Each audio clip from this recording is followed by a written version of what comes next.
Jangan kat rumah.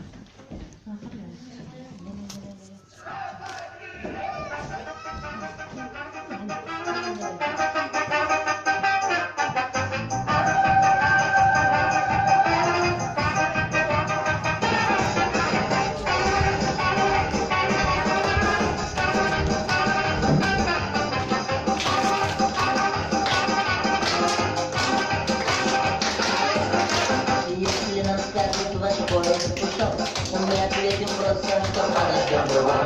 И что на Тарногинскую пять не пришлось, мы накроем стол и выпьем за любовь, и будет хорошо. Все будет хорошо, все будет хорошо, я это знаю, знаю. Хорошо, все будет хорошо, ой, чувствую, я тебе загуляю. Ой, загуляю.